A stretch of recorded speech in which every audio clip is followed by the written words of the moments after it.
मेरा पति घर पर नौकर ले आया जो बहुत हसीन था और मेरा दिल उस पर आ गया। एक रात पति घर पर नहीं था और मैं नौकर के कमरे में चली गई। जैसे ही नौकर के साथ सोने लगी तो नौकर ने ऐसा काम कर दिया जिसे देखकर मेरी रूह कांप गई, क्योंकि नौकर तो वह नौजवान बहुत ही खूबसूरत था जिसे मेरा पति कुछ देर पहले ही लेकर आया था। जैसे ही मेरे पति ने डोरबेल बजाई, मैंने दरवाज़ा खोला तो अपने पति के साथ खड़े उस नौजवान को देखकर तो मैं अपनी आंखें झपकाना ही भूल गई थी। वह नौजवान हुस्न का शहजादा था, खूबसूरती से भरपूर। मैं तो यह तक भूल गई थी कि उसके बराबर में मेरा बेहुदा पति भी खड़ा है। मेरा पति ने मुझे बाजू में हिलाया तो मैं चौंक गई। कहने लगा, क्या हुआ? पीछे हटो, अनिल को अंदर आने दो। वह नौजवान 21-22 साल का था। मैं पीछे हट गई। मेरा पति उसे अंदर ले आया। मैं हैरान थी कि मेरा पति इसे क्यों अपने साथ लेकर आए थे। मुझे बिना दुपट्टे के देखकर बड़ी तेज़ नज़रों से मेरे पति ने मुझे देखा था। मैं घर पर अकेली रहती थी और मेरे घर पर पति के अलावा कोई नहीं था, इसलिए मैं दुपट्टा नहीं ओढ़ती थी। लेकिन जब उसकी नज़रों ने मुझे एहसास दिलाया कि आज उसके साथ एक नौजवान लड़का भी है, तो मैंने फ़ौरन से कुर्सी पर रखा दुपट्टा खुद पर ओढ़ लिया। उस नौजवान ने एक नज़र भी उठाकर मेरी तरफ दिखा भी नहीं था। जब से आया था नज़र झुकाए खड़ा था। मैंने अपने पति से पूछा कि यह कौन है। वह कहने लगा, यह बेसहारा नौजवान है, लेकिन है शरीफ, इसलिए मैंने इसे घर में नौकरी के लिए रख लिया है। यह घर के छोटे मोटे काम तुम्हारे साथ करवा दिया करेगा। हालांकि यह बात सुनकर मुझे बुरा लगना चाहिए था कि एक नौजवान को मेरा पति घर ले आया था, वह भी घर के कामकाज करवाने के लिए। मुझे बुरा नहीं लग रहा था। अंदर ही अंदर ना जाने क्यों मैं अपने पति को इस फैसले से बड़ी खुश थी। मैंने कहा, यह तो आपने बहुत अच्छा किया, क्योंकि मुझे घर के काम करने में बहुत मुश्किल पेश आ रही थी। और फिर जब बाज़ार के सामान लाना होता तो मैं तो थक जाती हूँ। वह कहने लगे, हाँ इसलिए तो रखा है ताकि तुम्हें बाहर ना जाना पड़े, तो तुम बाहर के सारे काम इसे करवा सकती हो और घर के भी छोटे मोटे काम भी करवा सकती हो। हमारा घर बहुत बड़ा तो नहीं था कि नौकरों के लिए कोई क्वार्टर होता, इसलिए मेरे पति ने घर का स्टोर रूम इस लड़के के लिए खाली कर दिया। मेरे पति ने वहीं पर एक चारपाई रखी थी और एक पंखा भी लगा दिया। फिर मेरे पति ने एक प्लेट में खाना डाला, वह भी उस स्टोर रूम में दे दिए। मुझसे कहने लगे कि जब कोई काम ना हो तो इसे घर में ज़्यादा घूमने फिरने मत देना, इसे कहना कि स्टोर रूम में रहा करे। मैंने कहा, ठीक है ना। जाने क्यों मेरे अंदर एक अजीब सी कैफियत जन्म ले रही थी। मुझे पूरी रात सुकून से नींद नहीं आई थी। आंखें बंद करती तो उस नौजवान का चेहरा मेरी आंखों के सामने आने लगा। ना जाने क्यों, लेकिन मेरा दिल यह चाह रहा था कि जल्दी से सुबह हो जाए और मेरा पति अपने काम पर चला जाए। मैं इस नौकर को जी भर के देखूं, जिसकी एक झलक ने मुझे दीवाना किया था। इतना नूर तो मैं आज तक किसी लड़के के चेहरे पर नहीं देखा था जितना इस नौजवान के चेहरे पर था। बस मुझे हैरत यह थी कि कैसे अजीब शख्स था। इसने एक बार भी मेरी तरफ आँख उठाकर नहीं देखा था। अगले दिन सुबह मैं जल्दी उठ गई थी। मैं किचन में नाश्ता बना रही थी कि जब मेरे पति ने स्टोर रूम के दरवाजे पर दस्तक दी। वह नौजवान बाहर आ गया। मेरे पति ने कहा कि घर का सामान ले आओ और अपनी मालकिन के साथ ज़रूरी काम करवा लो, फिर मैं तुम्हें दुकान ले जाऊंगा। यह सुना था कि मैं परेशान हो गई। मेरा पति उसे दुकान क्यों ले जा रहा था? वह तो उसे घर के लिए लाया था। मैंने आमलेट रखा और गैस बंद करके बाहर आ गई। मैंने कहा कि आप इसे कहाँ ले जा रहे हो? यह तो अपने घर के कामकाज के लिए रखा है ना। मेरी बात सुनकर मेरे पति पहले तो मुझे घूर कर देखने लगा, फिर कहने लगा कि पूरा दिन यहाँ पर क्या करेगा? अभी 1 घंटा है, तुमने जो काम करवाना है तुम करवा लो। मैं उसे अपने साथ दुकान ले जाऊंगा और फिर रात को यह मेरे साथ आया करेगा और रात को भी तुम्हारे साथ जो काम करना होगा करवा दिया करेगा। यह सुनकर मैं उदास रह गई। मैंने नाश्ता बेदिली से बनाया और नौजवान किचन में आ गया। कहने लगा, दीदी कोई काम है तो बता दीजिए। मैंने पलट के उसकी तरफ देखा। वह अब भी नज़र झुकाए हुए बात कर रहा था। उसकी दीदी कहने पर तो मेरे तन बदन में आग सी लग गई थी। ठीक है कि मैं उससे कुछ साल बड़ी थी, लेकिन दीदी तो बिल्कुल नहीं थी। मैंने कहा, देखो मेरा नाम सुमन है, मुझे सुमन कहा करो। मैं इतनी बड़ी नहीं हूँ कि तुम मुझे दीदी बोलो। मैंने बड़े गुस्से से उसे यह कहा था। फिर मैंने गुस्से से बर्तन सिंक में रखे और उसे कहा कि बर्तन धोकर और किचन साफ करके फिर जाना। यह कहकर मैं बाहर आ गई। मेरा पति तैयार हो रहा था। तैयार होकर जब तक वह नाश्ता करके निपटा तो वह नौजवान भी किचन में साफ सफाई कर चुका था। बाजार से सामान भी ले आया था। कुछ ही देर में मेरा पति उसे अपने साथ दुकान पर ले गया। ना जाने क्यों आज का दिन बहुत मुश्किल से मैंने काटा था। ऐसा लग रहा था कि जैसे वक्त ठहर सा गया हो। मैंने बार बार घड़ी की सुइयां देखती रही। हालांकि रोज़ाना मेरा वक्त यूं ही गुजरता था, लेकिन घर के कामों में मुझे फुर्सत नहीं मिलती थी। दिन बहुत जल्दी गुजरा हुआ महसूस होता था, लेकिन आज तो ऐसा था जैसे वक्त कट ही नहीं रहा हो। मैं अपनी बेचैनी से बहुत परेशान थी। बार बार मुझे उस नौजवान का ही ख्याल आ रहा था। जैसे ही रात को मेरे पति के आने का वक्त हुआ, मैं जल्दी से कमरे में गई। एक अच्छे से कपड़े पहने, मेकअप किए और अपने बाल की खुला छोड़ दिए। हालांकि मेरी शादी को 7 साल हो चुके थे और मैं अपने पति के लिए कभी यूं तैयार नहीं हुई थी। शादी के शुरू दिनों में ही 1 महीने तक मैंने खुद को सजाया संवारा था, लेकिन उसके बाद मैं घर के कामों में उलझ के रह गई थी। लेकिन ना जाने क्यों आज मेरा दिल चाहा कि अपने आप को सजाऊं, संवारूं। मेरा गिनती खूबसूरत औरतों में होती थी। मेरी उम्र 27 साल की लगभग थी, लेकिन मैं बेहद खूबसूरत थी। देखने वाले मुझे शादीशुदा भी नहीं समझते रहे। जब मैं अपने पति के साथ कहीं जाती तो सभी मुझे हैरत भरी नज़रों से देखते थे, क्योंकि मेरा पति दिखने में ज़रा भी खूबसूरत नहीं था। पेट निकला हुआ था, कद भी छोटा था और नैन नक्श भी कुछ खास नहीं थे, और मैं एक हसीन औरत थी। इसलिए अपनी नौकर के हुस्न को देखकर मेरी तभी ख्वाहिशें मेरे अंदर लावे की तरह भड़क उठी थी। जैसे ही रात को मेरा पति घर पर दाखिल हुआ, मुझे देखकर वह हैरान हुआ था, लेकिन मेरी नज़रें तो उस पर टिकी हुई थी।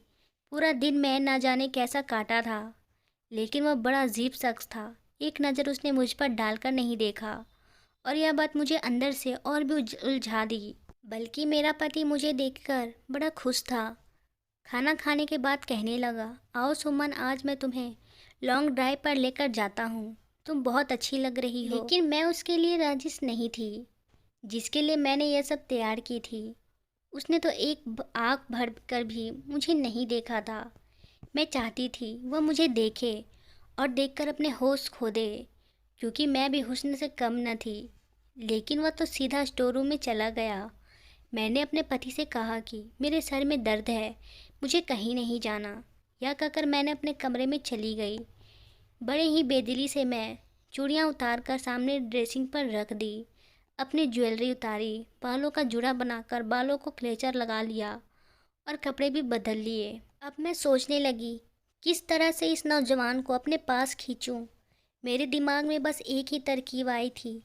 अपने पति के उठने से पहले मैं छत पर चली गई, धुले हुए कपड़े उतारे और सीधे उतारते हुए जानबूझकर अपने पाँव मोड़ लिए, और मैं अपना बैलेंस ना बना पाई और धड़ाम से सीढ़ियों से गिर गई। मेरे पैर पर अच्छी खासी मोच आ गई।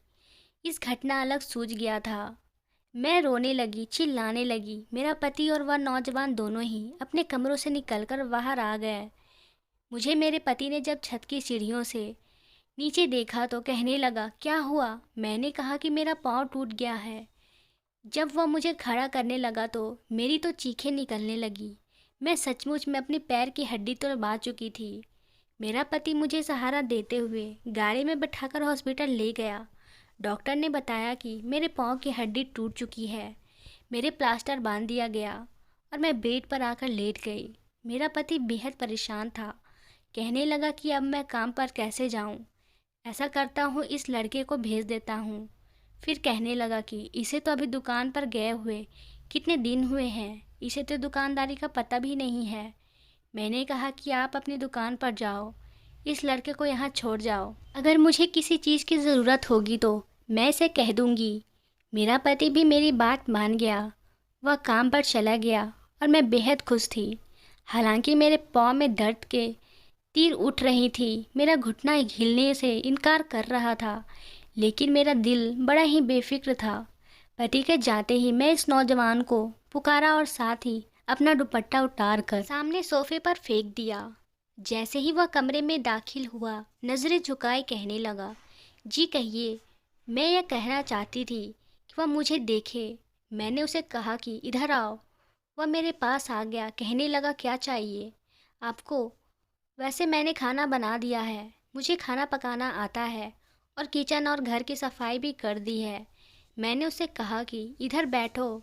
यह सुनकर उसकी नज़र मुझ पर पड़ी थी, लेकिन उसने फ़ौरन ही अपनी नज़रें फेर ली थी और 3-4 कदम पीछे हट गया। कहने लगा, अगर आपको किसी चीज़ की ज़रूरत है तो मुझे बता दे। यह सुनकर मुझे उस पर गुस्सा आने लगा। मैंने कहा, मेरे पैर में बहुत ज़्यादा दर्द है और मुझे कमरे में घबराहट हो रही है। मुझे बाहर लॉन्च में बैठाना है, मुझे सहारा देकर बाहर बैठा दो। मैं चाहती थी कि वह मेरे करीब आए। यह सुनकर वह हैरत का शिकार हुआ था। वह कहने लगा कि मैं ऐसा नहीं कर सकता, रात को साहब जी आएंगे तो आप बाहर आ सकती हैं। यह कहकर वह कमरे से बाहर निकल गया। मुझे इस पर जी भर के गुस्सा आने लगा था। वह समझता क्या था खुद को? जितना मैं उसके पास जाने के बहाने ढूंढती, उतना ही मुझे कतराता था। लेकिन एक बार मुझे मौका मिल गया। जैसे ही मेरा पति काम के लिए बाहर निकला, मैं जानबूझकर चिल्लाने लगी, जैसे कि गिर गई हो। मैं बैठकर सहारा लेकर ज़मीन पर बैठ गई। मैं साखी भी एक तरफ फेंक दी, जैसे लगा हो कि मैं बेड से नीचे गिर गई हूँ। अनिल जैसे ही कमरे में दाखिल हुआ, मैं चिल्लाने लगी, रोने धोने का ड्रामा करने लगी। वह मेरे पास आ गया, मजबूरन उसे मेरा सहारा देना पड़ा। जैसे ही उसने मेरा बाजू अपने कंधे पर रखा और मेरी कमर का हाथ रखकर मुझे उठाने की कोशिश करने लगा, उसकी इस हरकत पर मेरा दिल खूब जलने लगा। मैं बेहद खुश थी। मैं यही चाहती थी। उसने मुझे बेड पर बैठाया, फिर तो मैंने यह सिलसिला ही पकड़ लिया था। मैं बार बार उसे पुकारती, वह बेचारा मजबूरन मुझे सहारा देता। मैं चाहती थी कि मेरी करीबी उसे बेचैन कर दे, और फिर एक मर्द के कोई औरत के इतने करीब होने से कुछ न कुछ तो उसके भी दिल में हलचल शुरू होगी। असल में जब इंसान को जो चीज़ मिले, जिसकी उसे ख्वाहिश होती है, तो वह चीज़ उसे परेशान करने लगती है। मेरा भी यही मसला था। मेरी शादी को 7 साल बीत गए थे, लेकिन औलाद नहीं हुई थी। मेरे पति ने आज तक मुझे इस बात का ताना नहीं दिया था। मैं एक खूबसूरत लड़की थी, इसलिए जब भी किसी महफिल में जाती, खूबसूरत लड़कों को देखकर मेरी नज़रें उन्हीं के आसपास घूमती रहती थी। मैं हसीन और नौजवान को देखकर ठंडी आहें भरती थी। इस वक्त मुझे अपने साथ बैठा अपना पति बहुत बुरा लगता था कि मैं जज्बात में आकर गलत फैसला कर लिया। मैंने सिर्फ पैसे देखा था, क्योंकि मेरे बाप के घर में पैसे की बहुत कमी थी। इसी वक्त मुझे यही लगा कि जब मेरे पास पैसे होगा तो मेरी ज़िंदगी के तमाम ऐश मिलेंगे, तो यह कसक भी दिल से जाती रहेगी। मेरा पति खूबसूरत नहीं है। अब इंसान को हर चीज़ तो नहीं मिलती है। मुझे लगा था कि वक्त के साथ साथ मेरा दिल का यह ख्वाहिश ख़त्म हो जाएगी, लेकिन ऐसा नहीं हुआ। मुझे कभी भी मेरा पति अच्छा नहीं लगा। हाँ, यह था कि मैं एक अच्छे बड़े घर में रहती थी। मेरे कमरे में ऐसी लगा हुआ था, खाने पीने के लिए हर चीज़ थी। पैसा खर्च करते हुए मुझे सोचना नहीं पड़ता था। लेकिन मुझे अपने पति की संगत से घिन आती थी। मुझे वह बिल्कुल भी अच्छा नहीं लगता था। जितना वक्त मेरा उसके साथ गुजरता, मैं एक दिमागी तकलीफ़ से गुजरती थी। उस वक्त ना चाहते हुए भी मुझे कोई ऐसा अच्छा लगता था, और ना ही एक बड़ा घर। कभी कभी मुझे यह लगता कि शायद मैंने गलती की। अगर मेरा पति मेरा मनपसंद होता तो शायद मैं उसके साथ एक कमरे में ही हंसी खुशी गुजार लेती, उसे जी भर के बातें करती। मेरी ख्वाहिश मेरे अंदर ख्वाहिश बन चुकी थी। अनिल को देखकर मुझे लगा कि बस मेरी तलाश खत्म हो गई है। मैं चाहती थी कि वह मेरी तरफ खींचा चला आए, लेकिन वह नज़र भी नहीं उठाकर देखता था। मैं उसकी आंखों में अपना उसक देखना चाहती थी। अब मेरा पाँव काफ़ी हद तक ठीक हो चुका था, प्लास्टर भी उतर चुका था, लेकिन मैं जानबूझकर चीखने लग जाती थी ताकि वह मुझे सहारा दे। मेरा पति कहने लगा कि मैं तुम्हें एक स्टैंड ला देता हूँ, उसकी मदद से तुम्हारा चलना फिरना आसान हो जाएगा, और डॉक्टर ने तो कहा है कि तुम अपने पाँव पर वजन रख सकती हो। मैंने गुस्से से अपने पति की तरफ देखा तो मैंने कहा, डॉक्टर को क्या पता है कि मुझे क्या तकलीफ़ है, उसका क्या है।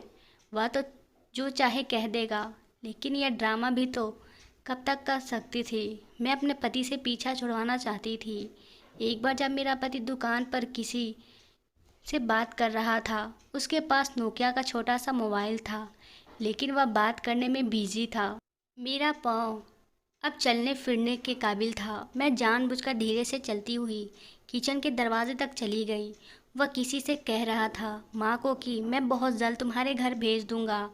अब तो मेरी नौकरी भी लग गई है, तुम्हारा बाप अभी इनकार कर नहीं कर सकता। मैंने बहुत बड़ी रकम भरी है, मैं शादी करके तुम्हें शहर ले आऊँगा। यह सुना था कि मेरे होश उड़ने लगे। मैं तो अनिल से बेहद मोहब्बत करने लगी, उससे जुदा नहीं हो सकती थी। मैं चाहती थी कि वह मुझसे मोहब्बत करे, लेकिन वह तो शायद किसी और लड़की के चक्कर में था। मैं धीरे धीरे से चलती हुई अपने कमरे में गई। मुझे इस वक्त सब कुछ बुरा लग रहा था। मेरा जी चाहा कि वह लड़की मेरे सामने आ जाए तो मैं उसका गला घोंटकर उसे मार डालूंगी। अनिल मेरे अलावा कैसे किसी लड़की से मोहब्बत कर सकता है? आपको देखा, मैं बहुत खूबसूरत थी। यह कैसे मुमकिन है कि मैं अनिल को अच्छी ना लगूं?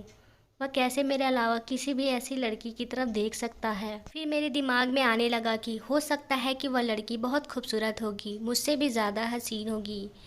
जो भी है, मैं यह बर्दाश्त नहीं कर पा रही थी। गुस्से से मेरी आंखें से आंसू बहने लगे। मैंने अनिल को आवाज़ दी, मेरे कमरे में आ गया। लेकिन मुझे सही सलामत अपने पाँव पर खड़ा देखकर वह कुछ हैरान सा हुआ था। कहने लगा, बीवी जी कैसे बुलाया मुझे? मैंने कहा, अंदर आओ, मुझे तुमसे कुछ बात करनी है। वह अंदर दाखिल हो गया। मैंने उसे कहा कि मैं उससे मोहब्बत करती हूँ। यह सुनकर तो वह हैरान रह गया था। पहली बार उसने मेरी तरफ देखा था। लेकिन वह भी नफ़रत से कहने लगा, शर्म नहीं आती मुझे इस तरह की बातें करते हुए? मैंने कहा, तुम हो ही इतने हसीन, उसमें मेरा तो कोई कसूर नहीं है। फिर मैंने उसकी अलमारी से लौकर उसको बहुत सारे पैसे निकाल कर दिए। यह देखकर भी वह भी हैरान था।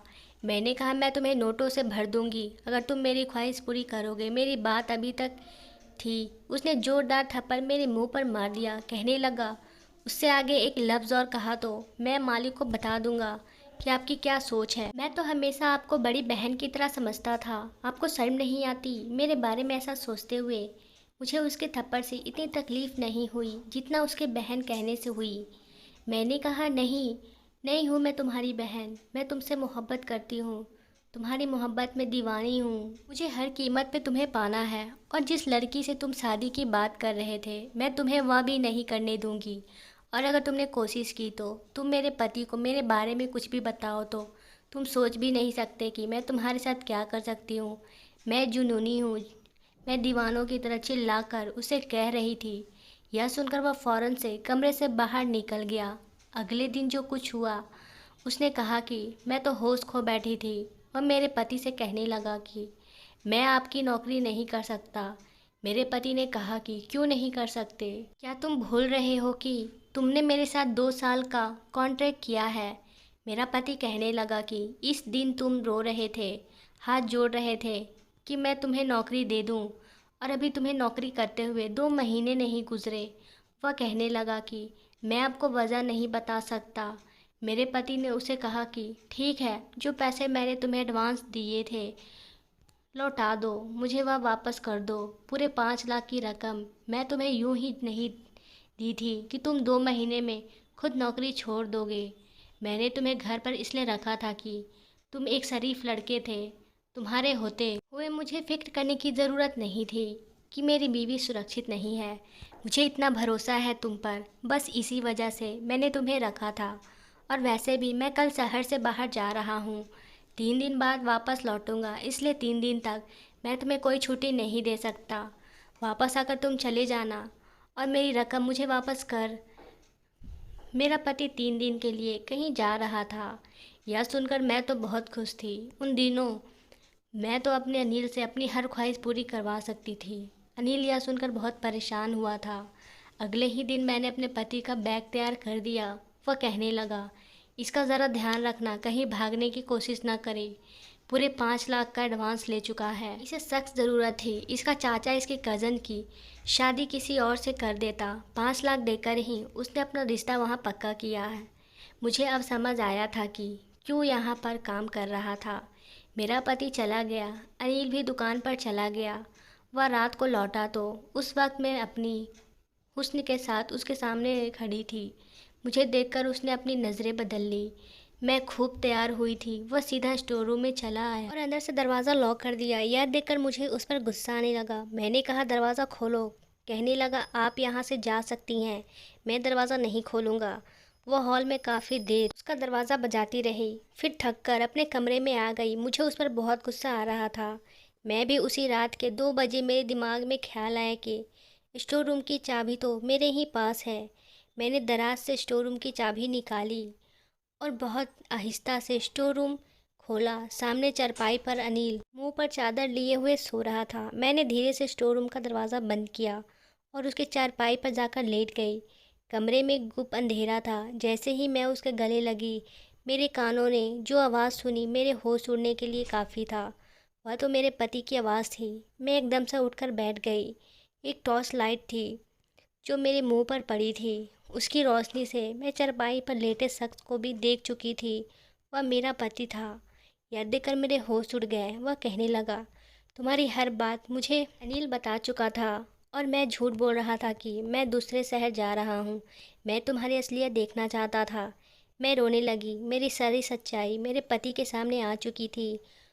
उसने वही मुझे तलाक दे दिया और कहने लगा कि सुबह अपने घर वापस चली जाना, क्योंकि मैं बदसूरत औरत के साथ ज़िंदगी गुजार सकता हूँ, लेकिन बेवफा औरत के साथ नहीं। मर्द पूरा दिन मेहनत करके बीवी की तमाम ज़रूरतों को पूरा करता है और इसलिए पूरा करता है कि उसे अपनी बीवी से वफादारी मिले, वरना पैसे देकर तो कोई भी गलत और बिस्तर पर लेटने को तैयार हो जाती है। मैंने अपना सब कुछ खो चुकी थी। खास के मैंने अपनी नज़रों की हिफाजत की होती, जैसे कि एक मर्द होते हुए अनिल ने की थी। तो दोस्तों, आपको ये कहानी कैसी लगी? अच्छी लगी हो तो चैनल को सब्सक्राइब करना ना भूलें और साथ ही साथ बेल आइकन भी प्रेस कर लें, ताकि ऐसे ही इंटरेस्टिंग वीडियो आपको मिलती रही। धन्यवाद दोस्तों।